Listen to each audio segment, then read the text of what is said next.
تو اس آیت کے اندر اللہ رب العزت نے 2، 3 اور 4 تک کا ذکر فرمایا تھا کہ بندوں کو عام طور پر 1 سے زیادہ نکاح کرنے کی اجازت ہے، 2 سے بھی کر سکتے ہیں، 3 سے بھی کر سکتے ہیں اور 4 سے بھی کر سکتے ہیں، لیکن 1 سے زیادہ نکاح کرنے میں، یہاں تک کہ 1 سے نکاح کرنے میں بھی حقوق تو سب کے ہی ایک ہے، جب بھی اس کے حقوق، اگر ایک بھی بیوی ہے اس کے حقوق ادا نہیں کریں گے پھر بھی پوچھ تاچھ ہوگی، لیکن 2 میں زیادہ خطرہ ہو جاتا ہے، احتیاط بہت زیادہ بڑھ جاتی ہے کہ ایک کے ساتھ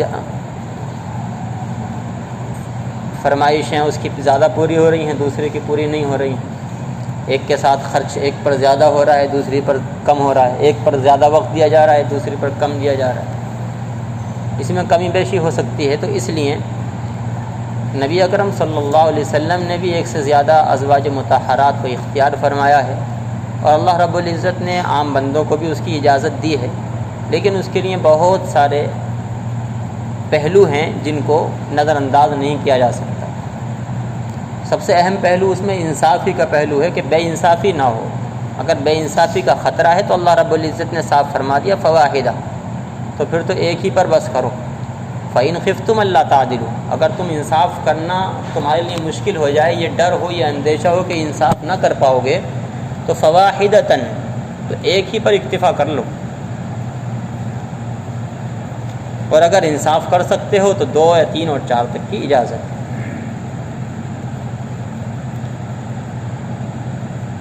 اس سلسلے میں نبی اکرم صلی اللہ علیہ وسلم کے تعلق سے یہ بات آتی ہے کہ نبی اکرم صلی اللہ علیہ وسلم کو 4 سے زیادہ نکاح کی اجازت تھی، آپ علیہ السلام نے ایک وقت میں 4 سے زیادہ نکاح میں اپنی بیویوں کو رکھا ہے،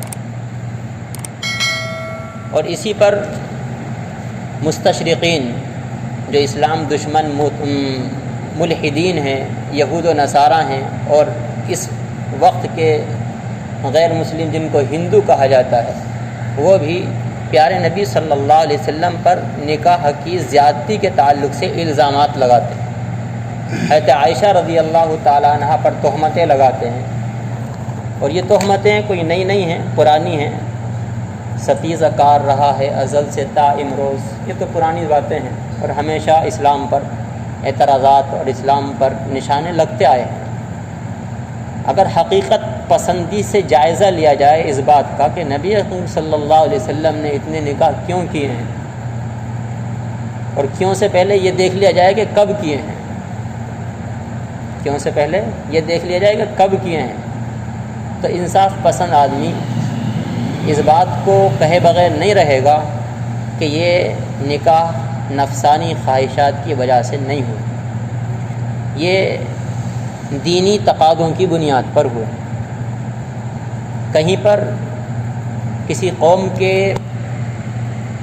پورے دعوتی پیغام کو اس تک پہنچانا مقصود تھا، کہیں پر ایک جنگی داؤ پیش کھیلنا مقصود تھا، اور کہیں کوئی دوسرا دینی تقاضا پیارے نبی صلی اللہ علیہ وسلم کی حکمت بھری نظروں کے سامنے تھا، کیونکہ نبی اکرم صلی اللہ علیہ وسلم کوئی عام آدمی تو تھے نہیں، پوری دنیا کے لیے اللہ کے نبی صلی اللہ علیہ وسلم کو رہبر، داعی، مبلغ، معلم اور پوری امت کا ذمہ دار بنا کر بھیجا گیا۔ دین صرف دین پر ان کو خود عمل ہی نہیں کرنا تھا، بلکہ دین کو پوری امت تک پہنچانا تھا، اور دین کے اندر وہ امور بھی ہوتے ہیں جو ہمارے روزمرہ کے سامنے ہوتے ہیں، اور وہ امور بھی ہوتے ہیں جو خانے کے اندر یعنی گھر کے اندر ہوتے ہیں، بیویوں کے ساتھ معاملات کے تعلق سے ہوتے ہیں، اور ایسے مسائل بھی ہوتے ہیں جو نبی اکرم صلی اللہ علیہ وسلم سے مستورات مکے کی اور مدینے کی عورتیں اکیلے میں پوچھنے آتی تھیں، وہ ازواج مطہرات کے سامنے آتے تھے، پھر ان کو ازواج مطہرات کے ذریعے سے دوسری عورتوں تک پہنچایا جاتا تھا۔ بہت سے مسائل ایسے ہوتے تھے کہ نبی اکرم صلی اللہ علیہ وسلم خود عورتوں کو نہیں بتا سکتے تھے، ازواج مطہرات کے ذریعے سے ان مسائل کو عورتوں تک پہنچایا جاتا تھا۔ حضرت عائشہ رضی اللہ تعالی عنہ ازواج مطہرات میں سب سے زیادہ سمجھدار فقیہہ بہت علمی لیاقت رکھنے والی عورت ہیں. ان کے بارے میں آتا ہے کہ 2210 حدیثیں حضرت عائشہ رضی اللہ تعالیٰ عنہ سے عقیدی سے مروی. اگر حضرت عائشہ رضی اللہ تعالیٰ عنہ نبی صلی اللہ علیہ وسلم کے نکاح میں نہ آتی تو یہ حدیثیں کون بیان کرتا؟ اور اس کے علاوہ ہزاروں مسائل ان حدیثوں سے نکالنے والی حضرت عائشہ رضی اللہ تعالیٰ عنہ. اس کے بعد نمبر آتا ہے حضرت ام سلمہ رضی اللہ تعالیٰ عنہ کا 378 حدیثیں ان سے مروی ہیں. اور اس کے علاوہ جو انہوں نے مسائل اور فتاوی بیان کیے ہیں حضرت ام سلمہ رضی اللہ تعالیٰ عنہ بڑی سمجھدار فقیہہ ہیں. یہ بھی ابن قیم رحمۃ اللہ علیہ فرماتے ہیں کہ اگر ان کے فتاوی کو ان کے بیان کیے ہوئے مسائل کو جمع کیا جائے تو ایک بڑی کتاب تیار ہو جائے حضرت ام سلمہ رضی اللہ تعالیٰ.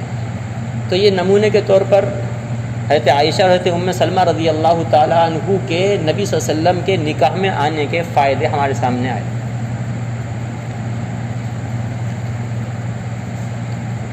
اس کے بعد یہ بھی دیکھا جائے گا کہ نبی صلی اللہ علیہ وسلم نے ان بیویوں سے نکاح کب کیا ہے.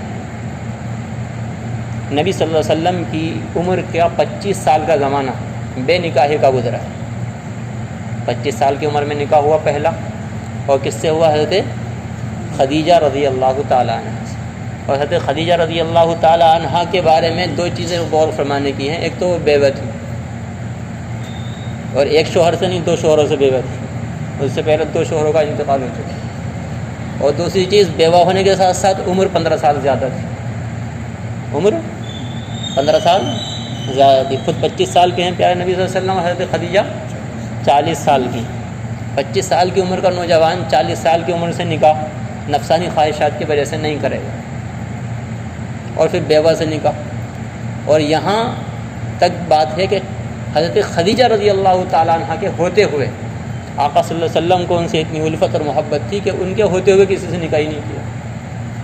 25 سال پیارے نبی صلی اللہ علیہ وسلم کے نکاح میں رہیں حضرت خدیجہ رضی اللہ تعالیٰ عنہ 50 سال کی عمر تک.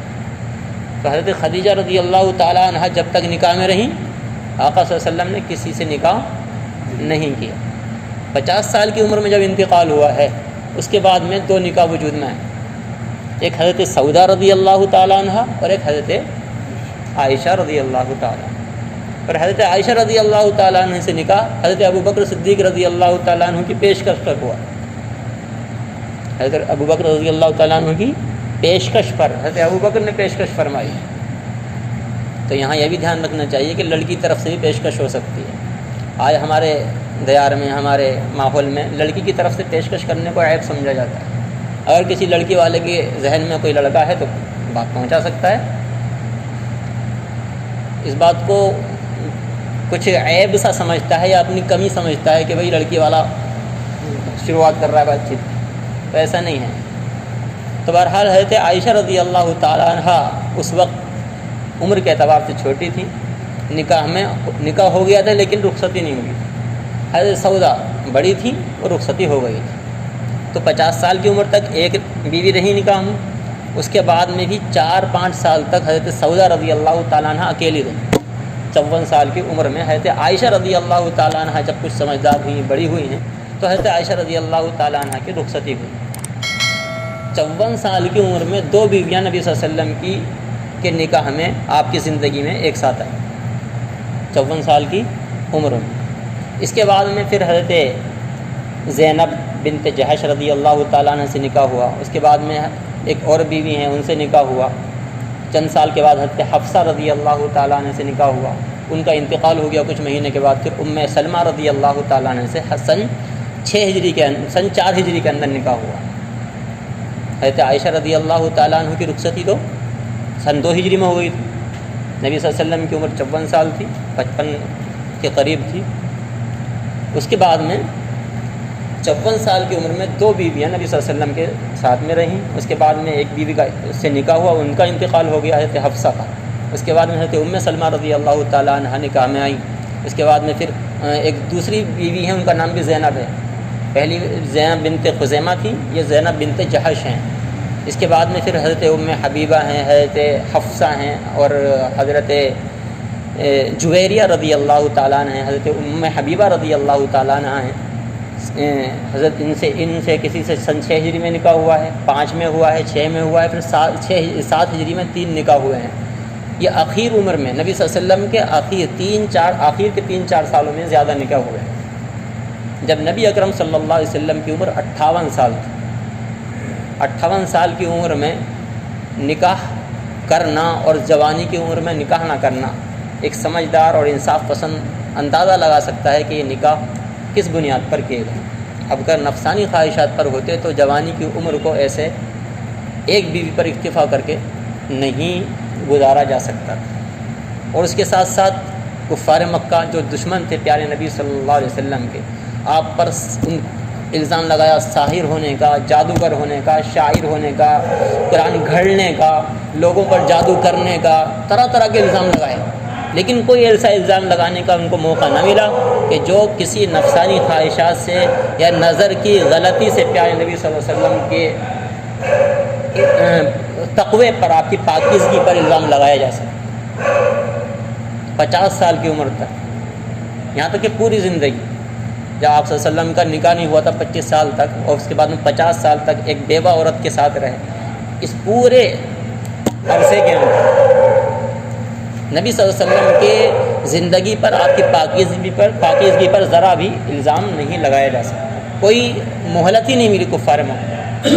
تو یہ آقا صلی اللہ علیہ وسلم کے تقوی اور پاکیزگی کی بات ہے، آقا صلی اللہ علیہ وسلم کی طہارت کی بات ہے۔ آقا صلی اللہ علیہ وسلم کے بارے میں اس بات کو بجا طور پر اور ڈنڈے کے زور پر کہا جا سکتا ہے کہ آقا صلی اللہ علیہ وسلم نے جو بعد میں نکاح کیے ہیں یہ دینی تقاضوں کے پیش نظر کیے۔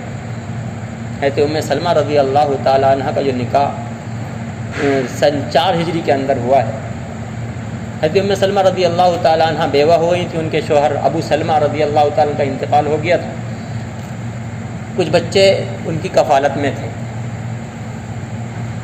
تو حضرت ام سلمہ رضی اللہ تعالیٰ عنہ سے نکاح کرنے کا ایک بڑا فائدہ امت کے لیے یہ تھا کہ اگر کسی ایسی عورت سے نکاح ہو کہ جس کے پاس بچے ہوں، ان کی کفالت کس طرح کی جائے، ان کے ساتھ کیسا محبت کے ساتھ، ان کی تربیت کا، ان کی تعلیم کا، ان کی دیکھ ریکھ کا، ان کے پالن پوشن کا کیسا نظام بنایا جائے۔ آقا صلی اللہ علیہ وسلم نے پوری محبت، پوری توجہ کے ساتھ ان بچوں کی پرورش کی، اپنے بچہ سمجھ کر، یہاں تک کہ اپنے ساتھ کھلاتے، اپنے ساتھ پلاتے، اپنے ساتھ ان کو رکھتے۔ روایتیں معلوم ہوتا ہے، بخاری کے اندر، مسلم شریف کے اندر روایت ہے، ابو سلمہ رضی اللہ تعالیٰ عنہ کے بیٹے ان سے فرما رہے ہیں کھانے کے موقع پر، ابو سلمہ ان کے کھانے سے پہلے بسم اللہ پڑھ لیا کرو، اور کھانے سے پہلے ہاتھوں کو دھو لیا کرو، اور اپنے دائیں ہاتھ سے کھایا کرو، اور اپنے آگے سے کھایا کرو۔ یہ تمام کی تمام روایتیں نبی صلی اللہ علیہ وسلم کی پیارے بچوں کو دین سکھانے کے تعلق سے۔ تو حضرت ام سلمہ رضی اللہ تعالیٰ عنہ سے جو نکاح ہوا، اس کا بڑا فائدہ یہ ہوا کہ امت کے اندر کسی ایسی عورت سے نکاح ہو رہا ہے کہ اس کے پاس بچے ہیں، تو ان کی کفالت کی ذمہ داری پیار و محبت کے ساتھ اسی شوہر کی۔ اس کے بعد حضرت جویریہ رضی اللہ تعالیٰ عنہ سے نکاح جو ہوا ہے سن 6 ہجری کے اندر، یہ بھی بڑا عظیم فائدے والا ہے۔ حضرت جویریہ رضی اللہ تعالیٰ عنہ ایک بڑی جنگ کے اندر، باندیوں کے اندر آئی تھیں، ایک صحابی کے حصے میں آئی تھیں۔ ان صحابی سے حضرت جویریہ رضی اللہ تعالیٰ نے معاملہ کر لیا کہ میں تمہیں اتنا پیسہ لا کے دے دوں گی، مجھے آزاد کر دو۔ ان سے معاملہ طے کر کے پیارے نبی صلی اللہ علیہ وسلم کے پاس آ گئی۔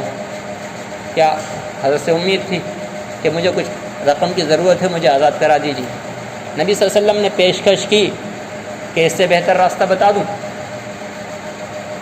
کچھ بھی نہیں لوں گا، تمہیں نکاح میں آ جاؤ گی، اور تمہیں آزاد کرا دوں گا۔ تو حضرت جویریہ رضی اللہ تعالیٰ نے اس کو قبول فرمایا، اور بخوشی قبول فرمایا۔ اور اس کا ایک بڑا فائدہ یہ ہوا کہ اس جنگ کے موقع پر دوسرے لوگ بھی غلام اور باندیاں بن کر مختلف صحابہ کے پاس آئے، تو سینکڑوں کی تعداد میں۔ جب حضرت جویریہ رضی اللہ تعالیٰ عنہ نبی صلی اللہ علیہ وسلم کے نکاح میں آئی ہیں، تو صحابہ رضی اللہ تعالیٰ عنہ کو یہ احساس ہوا کہ اب تو یہ سارے لوگ نبی صلی اللہ علیہ وسلم کے سسرال کے لوگ ہو گئے، حضرت جویریہ کے قوم کے لوگ ہیں، سب نے اپنے اپنے غلاموں کو کیا کر دیا، آزاد کر دیا۔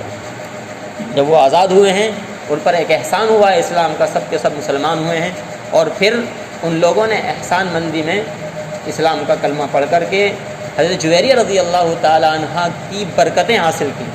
حضرت عائشہ رضی اللہ تعالیٰ عنہ فرماتی ہیں کہ حضرت جویریہ رضی اللہ تعالیٰ عنہ کی برکت سے 100 خاندان آزاد ہوئے، جو غلام تھے 100 خاندانوں کے۔ فرمایا حضرت عائشہ رضی اللہ تعالیٰ عنہ نے آگے کہ میں نے آج تک اپنی زندگی میں کوئی ایسی عورت نہیں دیکھی کہ جس کی وجہ سے اس کی قوم کو اتنی بڑی برکت ملی۔ حضرت جویریہ کی وجہ سے ان کی قوم کو سب سے بڑی برکت حاصل۔ نبی صلی اللہ علیہ وسلم کے نکاح میں نہ آتی تو نہ وہ لوگ آزاد ہوتے اور نہ وہ اسلام کے دائرے میں آتے۔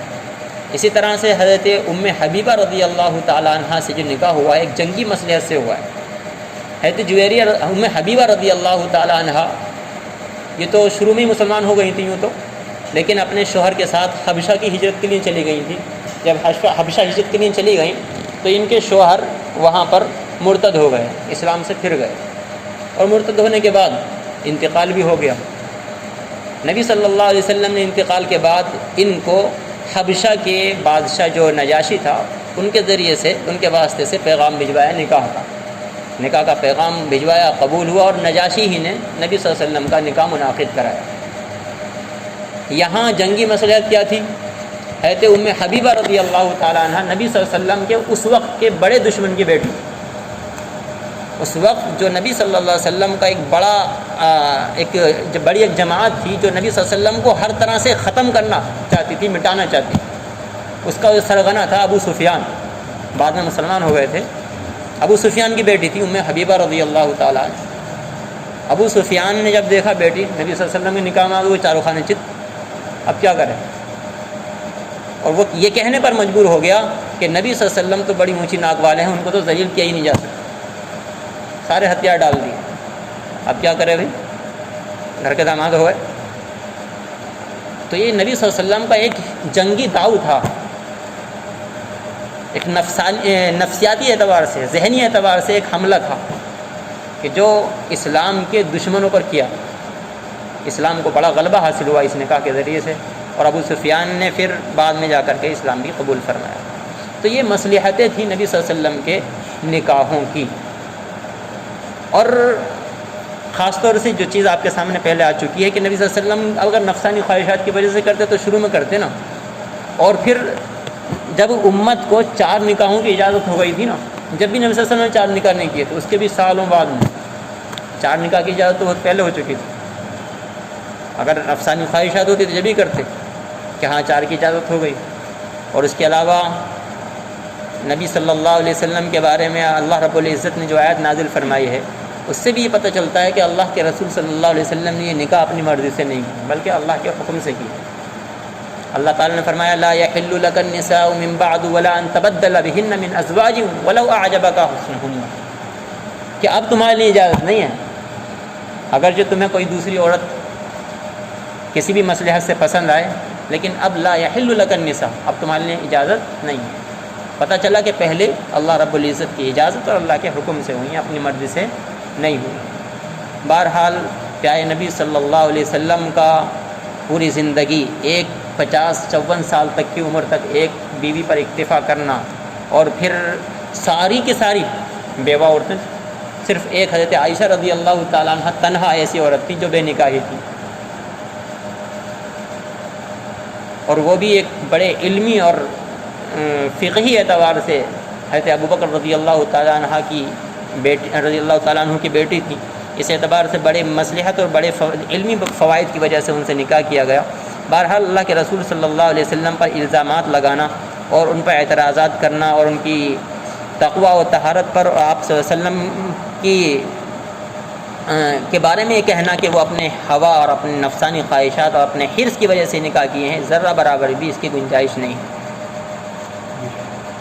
اس لیے اور کہ یہ ایک نبی ہیں، اور نبی ہوا اور حرص سے اور نفسانی خواہشات سے پاک ہوتا ہے، نبی معصوم ہوتا ہے، اور نبی کے سلسلے میں اس طرح کی ذرہ برابر بھی کوئی وہم و گمان بھی اس کا ماننے والا نہیں کر سکتا۔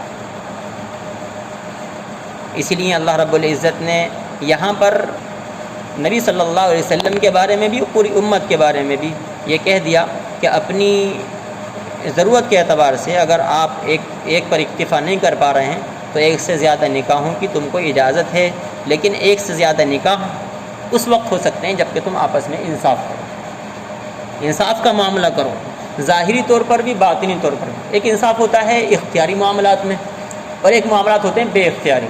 بے اختیاری معاملات جو دل کے تعلقات ہوتے ہیں، دلی محبت، قلبی محبت ہوتی ہے، وہ اللہ کی طرف سے ہوتی ہے، اس میں آدمی بے اختیار ہوتا ہے۔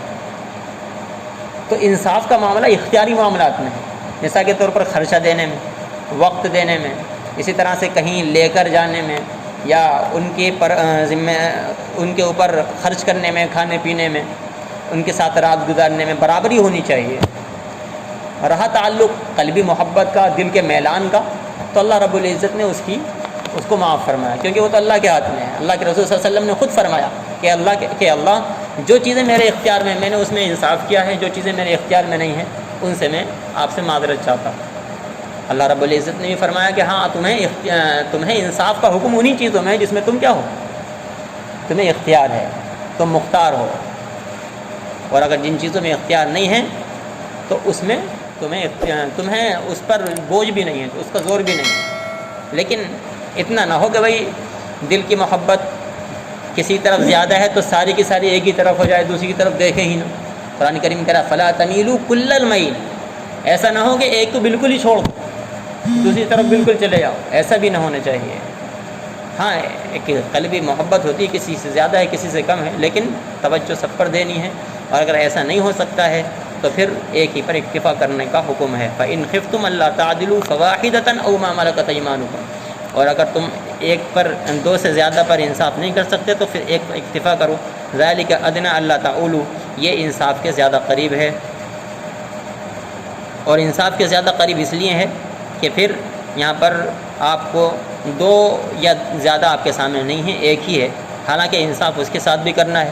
اللہ رب العزت ہم سب کو حقوق العباد کے تعلق سے محتاط رہنے کی توفیق عطا فرمائے، اور پیارے نبی صلی اللہ علیہ وسلم سے محبت، آپ کی الفت، آپ کی عقیدت اور آپ کے تعلق سے ہم سب کو دلی محبت ہم سب کو نصیب فرما دیں، اور جو اسلامی دشمن، ملحدین، مستشرقین جو نفرتیں پھیلا رہے ہیں اس سے پیارے نبی صلی اللہ علیہ وسلم کی عظمتوں کو محفوظ فرمائیں، اور اہل اسلام کے تعلقات سے بھی ان کے دلوں کے اندر جو خدشات پیدا ہو جاتے ہیں ان کے کہنے سے، یا پھر مسلمان کچھ ایسی کتابیں پڑھ لیتے ہیں جو انہی مستشرقین کی لکھی ہوئی ہوتی ہیں، انہی سے سمجھتے ہیں نبی صلی اللہ علیہ وسلم کے نکاحوں کو، شکوک و شبہات پھر مسلمانوں کے دلوں میں پیدا ہوتے ہیں، ان سے بھی اللہ رب العزت ہم سب کی حفاظت فرمائے، ایمان کامل نصیب فرمائے، کیونکہ نبی صلی اللہ علیہ وسلم کی محبت بھی ایمان کا حصہ ہے۔